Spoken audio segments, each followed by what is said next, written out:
Hello, all you amazing beings out there. We are MindFeelz, and today we are talking about letting go of control in relationships. I wanted to talk about this week because it was something I was thinking about. Um, Control in itself, kind of where it comes from personal experience, and just thinking about how we work in our intimate relationships, usually is from a place of fear. You're kind of afraid something's going to go wrong. So you put extra restriction and attention into trying to make sure everything goes just the way you think it should or what seems like it would be right at the time. And I wanted to talk about how to release that in a way because it's something that I have been known to be slightly controlling at times. Maybe we all are. But I think a lot of people are. But for me, sometimes in relationships, I've noticed like really intimate relationships where um, the control is such a weight on me, trying to feel like it's all on my responsibility to make sure things go right. And it's also a strain on who else is in the relationship with you because for those of us who are, there are people who are genuinely controlling because there's anger or abuse or whatever like dynamic there. But most of the time when people in a relatively healthy relationship deal with control issues, it's coming from that place of that fear of losing somebody or something bad happening or you getting hurt or the person you are in the relationship getting hurt. So control for me, I think I spent a lot of time, especially like in my early relationships when I first started getting into serious like dating relationships, um, was something where I was like, I don't always want to be in charge and always want to be in control. But then there was an element of fear of if I let go, what if everything falls apart? What happens then? So this week I was just thinking about that from a perspective of my intimate relationship and then also my relationship with my child, that parenting kind of parent-child relationship too, of how do you let go of your your idea of how things should go. Releasing that leaves room for the other person in the relationship to show you who they really are. And that's really important to genuinely respond to who they actually are and what they're actually doing rather than responding to um, their reaction to all your efforts to try to, channel everything and funnel it and make it go on this path and direct them, or you're interacting with them out of the stories that you've written in your own head about what could be going wrong or what their choices could be doing, or um, if they make the wrong choice when it comes to like that parent-child relationship, more in that way of wanting to mold your child and knowing that there's a responsibility to be in some form of control. Your children do look to you for knowing that the parent is in charge, because that gives a sense of safety of knowing that, oh, mom or dad has my back, or whatever whoever is raising them full time has this structure that they know they can kind of count on things working out that way. But then there's that element of when do you release certain things to let your children kind of become who they are and show you who they are so you learn how to relate to them better. So this week we're going to talk a little bit more about that. And Sheena is kind of curious because you're not a mom yet, something in the plans for you, but you have like a lot of experience with intimate relationships and you're someone's child, of course, and all those things. So for you, like as a similar personality type, when have you experienced control? Where has it come from for you? Like what?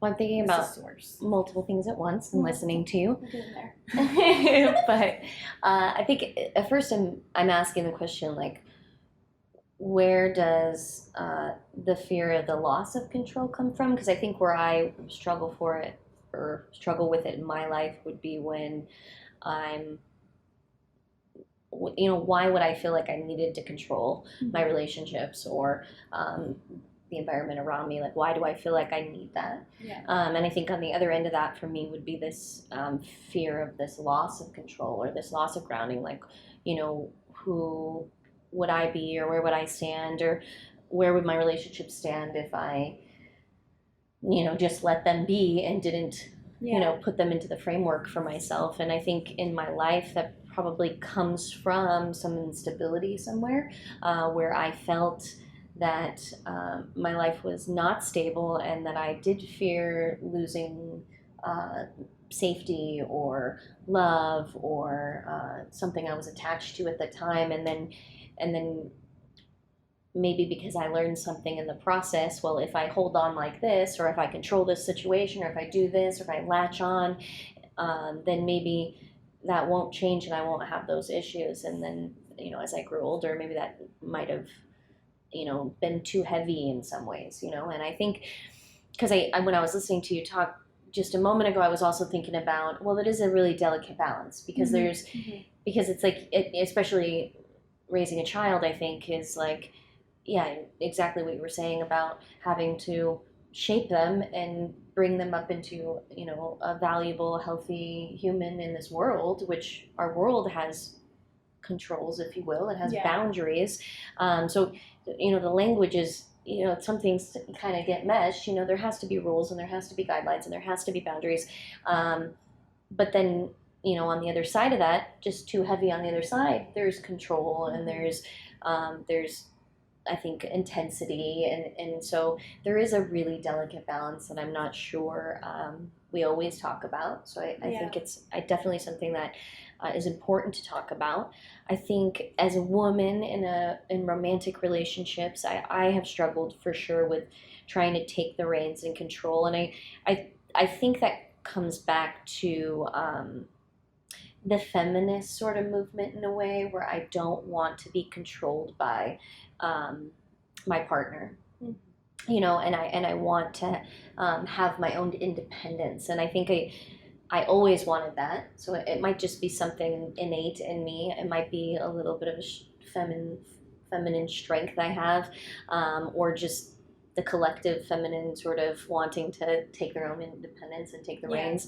But I do notice that in a lot of my relationships, I would, and I even chosen partners that are maybe more malleable or easier to kind of control in a way. But then there's always this point where I'm like, okay, well, when are you going to start doing stuff for me? And when are you going to start taking control? But it's like, I sort of met you like that. I was like that all along. I was the aggressive one, and now I'm asking for them, so. And I think there are different types of people. I see those different types of relationships in my relationships and others' relationships. Sometimes, and we're in this world, so I hate to use just male and female, because all of our relationships are different. Male, female, whatever that may be, whatever the dynamic is. Sometimes there's more, one person just is naturally more controlling, and that's what they like, and then maybe the other person is a more passive person, and that's what they like as well. So I think there's a healthy balance, and it's okay to have that stuff. But when I think what a lot about what we're talking about is more when the control becomes an issue, and it weighs too heavily on the other person, and it doesn't allow that person to grow. It leads to anxiety in the person who's trying to maintain control or feel control, and it can feel either degrading or demeaning or condescending to the person who you're trying to mold or instruct in whatever way.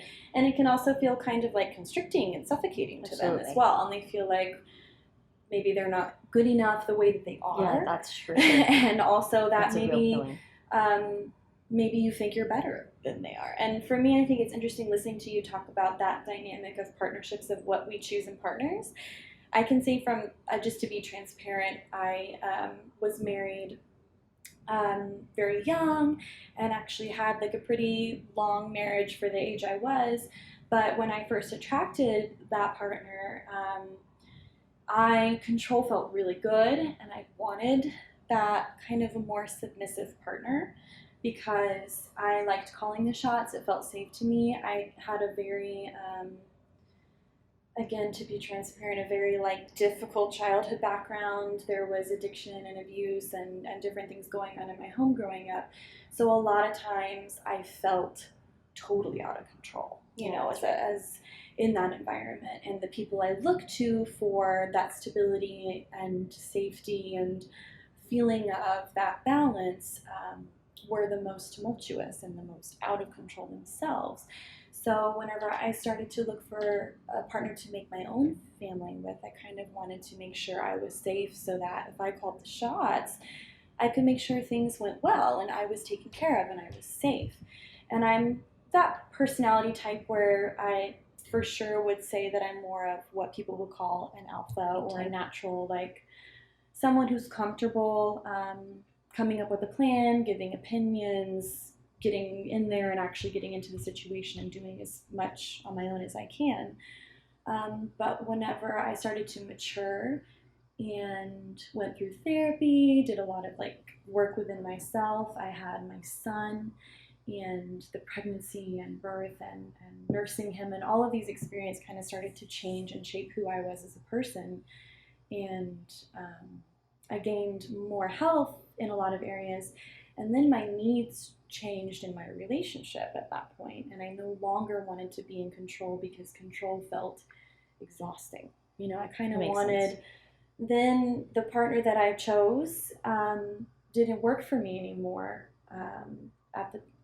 because my needs changed and that partner's needs didn't necessarily change, or who they were was who they were, and there was growth and there were changes within that person. But I think sometimes I realize, oh, like that things are just personality traits, like there are more naturally, you know. So now I kind of moved from a place of wanting that to wanting more of an equal partner, someone who I felt like I could let go and I could have a bad day or like whatever. And I think that's a natural happens, progression. Yeah. I think yeah, and not to say that getting married young is always a recipe for failure, because I've seen many people succeed. But for me personally, I think my main thing was not working through those issues in myself. And in all of those relationships, whenever we have that need to control or that desire to kind of restrict the decision making or the actions of the other person in the relationship, we need to look at where that's coming from. And for me, like you noted for yourself, it kind of came from an unhealthy place and from needs that weren't getting met, that I was afraid would not get met if I allowed myself to truly be vulnerable. And not to discredit my ex-husband in any way, because it's really just people evolve and change and our needs change, and sometimes you can keep that going and sometimes you can in those relationships. But when it came to motherhood and now this place where I'm molding this little person, I kind of have to let go enough to let him show me who he is, so I know when I need to shape him and when I need to kick back a little bit. And then there's this understanding that you're responsible for yourself, and we've talked about this before, of really like you can only be responsible for and take on your own actions, your own thought patterns, your own choices. And a lot of times when I've been wanting to make decisions out of that fear of if I let this person go and I let them choose their own way and I let them do it their way, and what if something bad happens? Oh no, you know, what if something bad happens? What if they lie to me? What if my son, you know, does something he knows he's not supposed to and he gets hurt or whatever? And there's an element of I have to let things happen sometimes. Sometimes you have to let things happen in your relationships and within yourself. And those moments when we let go can be a good like affirmation, a reinforcement of, oh, I let go and I'm still okay. You know, nothing catastrophic happened. And if something catastrophic does happen, I'll respond to it at the time. But I'm not going to create it now and try to control it and try to keep it from happening. And then so much energy goes towards all the things you don't want.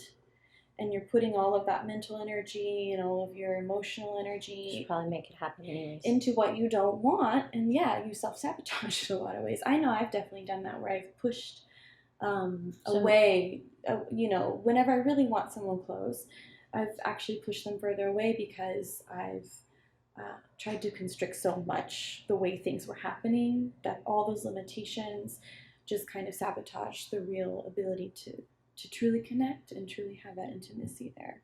It's different in every relationship, and we have times when we need to let go, and times when we're the person who needs to step up and be that leader. But I feel like, we're kind of zeroing in on more intimate relationships right now, because there's something there about what it stirs up, in you and who you are, and where those motivations are. It has to do with vulnerability, and I think when we can't control some of these things, I think that's why it comes up in those areas, because you can't really control love or deep connection. That stuff isn't really controllable, and we often try and put it into a box that not with boundaries and with rules and stuff, and I think that makes it really hard. I think that's why, for all of time, it's not like there's a rule book to being married or to having a relationship or to raising kids or to having a good relationship with your family members. I think that there's no way to have a rule book, because you're mixing two different worlds. You're mixing our kind of material world of having the ability to create together and cohabitate and all these sorts of things with emotions and feelings and our own stuff that comes up with those emotions and feelings. So I think that's why intimate relationships do kind of stir the pot a little bit more in here. And I think that's where that control comes from, is because we are trying to save ourselves from something on the other end, because we like consistency, and our brain wants to be comfortable, and our bodies and our hearts want to be safe, and love and these things, vulnerability, intimacy, they're not safe. There's no safe code for them. There's nothing that you're just going to say, yeah, you're going to be fine. Like, all this is going to work out and it's going to be perfect. And it's more of that building that and cultivating that perspective on faith and truth, and building that ability to respond and kind of capture these more graceful ways to move through change. Yeah. And then I think you just get lucky enough to have loving relationships and have the ability to move through these relationships in a healthy way. And if they end, or if they change, or whatever, it's a little bit more free flowing, because we didn't try to harness somebody else's power. We didn't try and steal other people's identities. We didn't try to fit other people in a box, because that's what we had in our mind projected. And when we do that stuff, it works sometimes, but it's not fulfilling in the end, because in the end it was never natural. It wasn't natural. It was like, okay, well, I created this person, and they're doing what I want them to do, and now it's not satisfying. Yeah, where is the person I want? It's not satisfying. Like, they don't have a personality. Yeah, they're not them anymore, and you did that. Accidentally. It doesn't mean I'm included in definitely having those times in my life where I've done that, and I still have to watch myself. I live with my father, and I think we butt heads a lot. We see the world differently. I have to remember that time and time again when I'm avoiding maybe an argument or something. It's like, is this even really worth it? Because we don't even see the world the same. Like, we don't see that, that topic that we're about to go into in the same way. What's the point of even trying to influence him to try and try and understand how I'm, what's the point of that? I'm trying to get him to think like me. Is that what I'm trying to do? And why? Why does that help me? What does that do for me? Yeah. Why do I need that to feel better about this relationship? Right, exactly. Yeah. And so I think I'll notice my controls will end up in there. I do it, at work in little ways, where it's like, oh, I guess I have an idea about something, and I think that's better than somebody else's idea. And it's like, I want them to, and if I'm in a position of a leadership and I'm a boss, or I'm in this role where that is my job, that's different. But to go out of my way to do that stuff, I'm only just going to bump my head, and it's going to be difficult. I'm going to add more drama to myself that's unnecessary, and just learning to let go in those positions. It definitely makes me a wiser person. It gives me a lot more ease in general, and I think that's really important. And then I do have better relationships, more easygoing. Uh, but on the other side of that, I mean, you have to speak up. You have to hold your own ground. Sometimes you have to be strong in your sense and who you are and your identity. So, once again, there are fine lines. We just have to. Well, that's where we get into boundaries, and Yeah, that's a whole there'll be other an topic. episode on boundaries. Like, just wait, it's coming. Yeah, and there's this there's a responsibility of releasing, kind of like letting go of wanting to mold someone else so much that you don't let them be who they are anymore. And then there's also that thing of like, okay, if I really lay out there everything that I would like in this relationship, what I want to happen, and I do this in parenting as well, and you can do this at work and with friends as well, is start as you establish how you would like things to go by just communicating that way and communicating your expectations and your desires and your needs, whatever they may be, and whatever you are offering, whatever you can give, whatever you want to give and contribute at the time.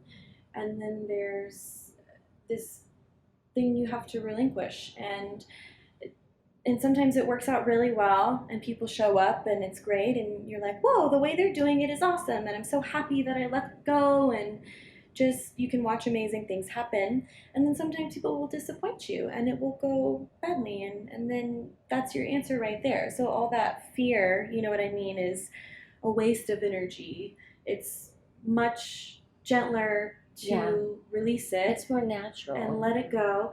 And in those relationships, like in an intimate relationship, there's a lot of that dynamic of wanting to control a partner because you don't want to be hurt by them. So you want to monitor the way they choose things, and you want to monitor how they spend their time, and you want to have a say over those things so that you feel like you have a say over whether or not they hurt you, or they're dishonest, or they disappoint you, or they don't follow through with something. But do you really want a partner that you have to be constantly, monitoring? Like you said, it's not authentic. No, and in my own experience of life at this point, I would just rather somebody be honest with me. And if the weight that I'm putting on them makes them be dishonest with me, that's my problem then. Like, I created that That in some way. dynamic won't work. It was because I was pushing and I made them feel like if you do this, you're going to feel bad about it. And then so much that you can, not tell me about it or something. And that would be, I kind of feel like that's then on my responsibility. But if you let somebody be, and like you said, and then they do the things that disappoint you, or they don't do those things, I guess that's just who they are, and then you have the ability to make a choice there. Now those choices, we can't control those choices. Like, that's where it gets tricky, because you can't actually control, like, if you really care about someone and then they don't turn out to be the person that you need in your life, that sucks. Yeah. But it might just be what it is. And then so sometimes even control might be the defending part of you that doesn't want to see what's really going on, right? And let go, because what you might see is that, hey, guess what? Maybe that's just not going to work with the person you are, and that's okay. But that's not always easy.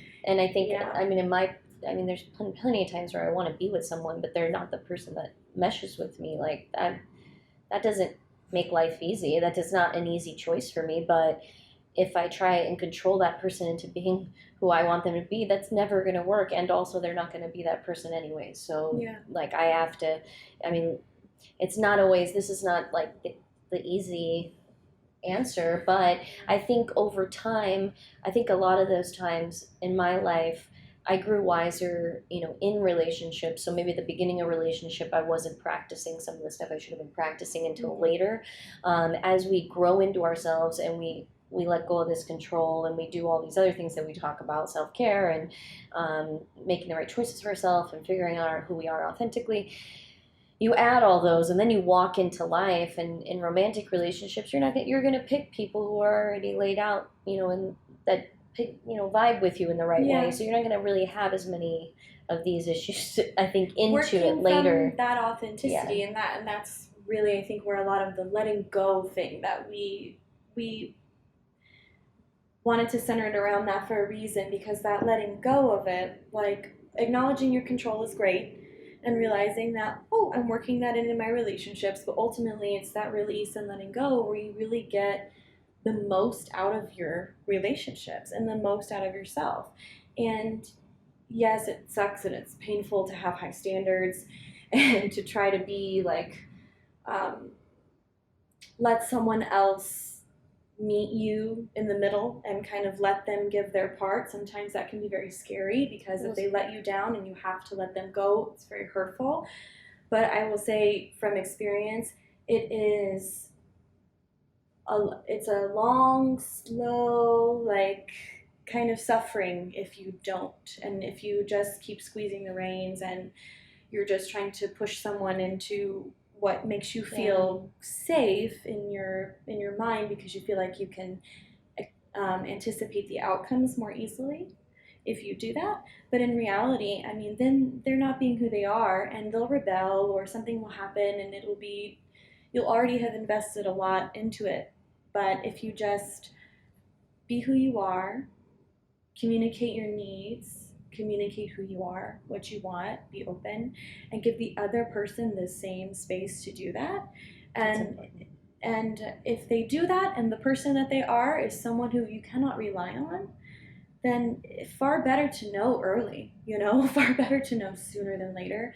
If someone is, going to be their authentic self, or if their authentic self is someone that just doesn't work with you. Well, I'll add one thing, because I think that another thing so control is like an illusion, because we don't ever really have control. So, and having this discussion, I mean, this like stuff is popping up in my head, but I think that these controlling, when we do the controlling stuff, it causes all these other issues to come up. So I was just thinking about it, like when we try and control the surroundings and the people around us, we project an idea or a vision or illusion that never really existed to begin with. We can't make that happen in any world. Yeah, if you start that way and then all of a sudden you're like, oh, why isn't this happening? It's probably because you were controlling at the beginning of whatever that instance or relationship or experience that you're going into, because then you had this an illusion that you're projecting on it. And some of us are very powerful in our powers in terms of being able to lead and to be able to kind of create the world and manifest our realities. And you can do that for a little bit with other people, but it's not real. It's never real. And it will eventually fall apart, and you will look at it and say, oh, and if you don't take that responsibility a little bit on yourself to say that, oh, okay, well, maybe I was, not seeing that properly, that just anything. I mean, you can have a friend, and if you see the best in them and the potential in them, and this is your best friend, and you have them around all the time, and you're building them up, and you're doing only positive things with them, and you're really trying to put all your cards in this person and really believe in them, but they're not truly that person if they're not doing those things, if they're not behaving that way when they're not with you, if they're not that person, and you have it in your head that they are, and then you try to control the situation to make them who you want them to be, like, that's not real. I guess. And it'll fall apart. It just won't work. It won't be satisfying. So when she's talking about letting that person show you who they are, that's really important. You can guide people, but ultimately they're going to be who they are. Yeah. So I think that's interesting. Especially in intimate, like dating and like marriage and etc. Those really tight relationships where there's that other level of intimacy involved, like you really want to know who the person is. And I think a lot of the issues where we get hurt and we're blindsided by things, sometimes perhaps we could have let go a little bit sooner and made some realization sooner. And when it comes to family dynamics, especially, and like your child, they kind of are who they are. Like they do come out with a personality. You can mold them and shape them, but I mean, my son is definitely not a replica of me because I made him that way. He is his own personality. And I have to safely guide him, but also learn who he is because I'm learning who he is. Yeah, that's And I love him much better when I really work on his level and play to what I know he will respond to. Whether it's what would work for me or not is irrelevant in that moment, and I wouldn't have that information if all I was trying to do was to make this little replica of myself. And in our dating relationships and intimate relationships, our partner, we're attracted to them because they're mirrors. You know, they show us parts of ourselves that we love or that we are able to grow better. And a lot of times we want to spend time with people who bring out the best in us because it feels so good to be with someone who you see this beautiful version of yourself. When you're spending time together, you feel great about yourself and you feel great about them. But you can't make your partner into who you are so that to prevent conflict. I mean, you have to that's kind of see who they narcissistic. are. Yeah, and usually that makes the most conflict. Yeah, like you want to be with yourself or you want to be with someone else. Yeah, and when it comes to being controlling, like even if my idea is really really good, sometimes like it might be better to just let someone else do it their way. Yeah, there's so much. I could keep going So, right now. She keeps we talking could about talk stuff, for and I days. keep thinking. Because I think that another good topic or something to think about is when we have a family member in our lives who maybe is going through something, and it hurts us to see them go through it. You know, I think a lot of times we want to control that situation, and it's like, what's the right way to help someone, but then also not try and control them? Because if they're already an adult, I don't know. I'm thinking drug addiction or some sort of detrimental, sabotage sort of behavior that hurts the family, and that, they end up having to take care of that person or something in that way. Like, how do you let go of control in those situations? And how do you, so there's a lot, like, that I think outside of control, but I mean, we're keeping it to romantic relationship, I think, for the most part. But I think that we just there's so much in terms of letting people be who they are, and it's like, where do you, sometimes where do you even draw the line on that, I guess, is what I was thinking about. But I think in romantic relationships, I think it's important for us. I think it's important because if we want to have happy, successful relationships, we want to have these involved partnerships, if we want to have these egalitarian sort of relationships, we just have to be respectful and communicate, and like she said, let people show you who they are. And this has to be like this, like, evolving, blooming relationship, so that when you do kind of mix later, it's always this growth between the two of you, and it's not 5 years in, like, whoa, what? Who are you? Yeah. It's not great. That's not who I thought you were.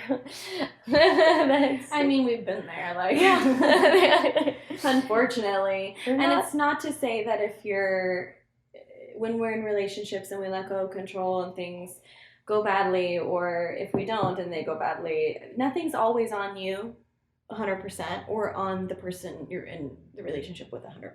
There's so many other factors, and then there's the two of you working together and the dynamics you bring out in each other.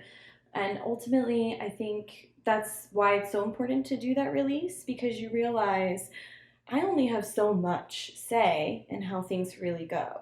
And when I can relinquish that and understand that in a lot of ways the universe will take care of me, and I can take care of myself, knowing myself, and you will attract the right people and the right dynamics and the right opportunities. Control is an illusion. That's it's not real. I can't. No, it's not. We don't really have control. I mean, we're still in the midst of the coronavirus pandemic. I think that shows us just how little control we actually do have, and I do think control is back to stability and fear of loss of control. And it's like, why is it so hard right now for people to kind of get that grounding, is because they're uprooted in so many different ways. And that's the same thing that I think, realizing that we don't ever have control to begin with is very important.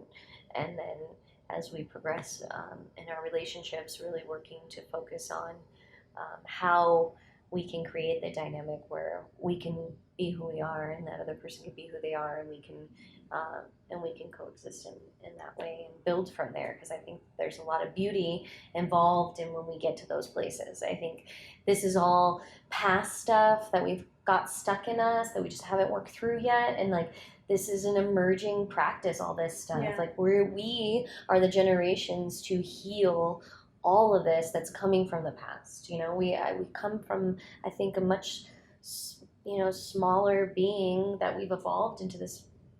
We think more, we are more emotional, we have a lot more choices and options. We're not in survival mode as much anymore as we once were, and I don't think there doesn't need to be control in the same way. I think it's detrimental far more than it is helpful. And like you said, it's primal. It's a very primal, instinctive thing, like to feel that sense of wanting to control, to create your sense of safety and to prevent anything bad or catastrophic occurring to you. And the reality is there's no such thing as being able to prevent something bad or catastrophic from occurring to you in totality. I mean, of course, we can be smart, but in totality, that's not possible. No, that's not happening. But I mean, I don't want this to be scary. It's for me, whenever I was thinking about this and kind of like mulling it over, for me, it was a relief. Like, whoo, pressure's off, man. It's not all on me. And that fear of, what if this goes wrong? If it does go wrong, wouldn't I want to know, like, from an authentic place rather than worrying constantly that it's going to go wrong, and then I just suffer and stress out and put all this energy and exhaust myself. It was very exhausting. So let it be. Hopefully this is a pressure off, a weight lifted. No, yeah. It's letting go is a good thing. It's a little scary, and you kind of have those moments of fear, and they come, and they'll continue to come as things change. But ultimately, and I think that's true. What you brought up, what we're going through now, is a really good example of we really don't have that much say so. I think that to adjust to learning that it's a little uncomfortable to let go in those places where you don't feel like, oh, I am protected in all these ways. And that's just a practice. Like, we just have to get more comfortable realizing that's just the truth. Yeah. And then we'll slowly grow and expand as a human the more we can realize that it's actually, and we can let go of this stuff. Trying to avoid pain is a waste of time entirely. I've been trying to avoid pain for a long time. It's impossible. So you just have lean to in. To work Yeah, lean in. Like, so, man, I think that we have can go forever on that two-parters and we have other episode content. We'll come back to you on that one. We got a lot to talk about through the next few weeks. So I think this was a fun conversation, and if you all have any comments for us, of course, always, please comment, please subscribe. Yeah, hit the subscribe button. Hit that button. Like us if you like us. And visit any of we've got other social media and email, anything. And I'm Lauren Garrison. I'm Sheena Dressel. And we are MindFeelz. MindFeelz. Thank you so much.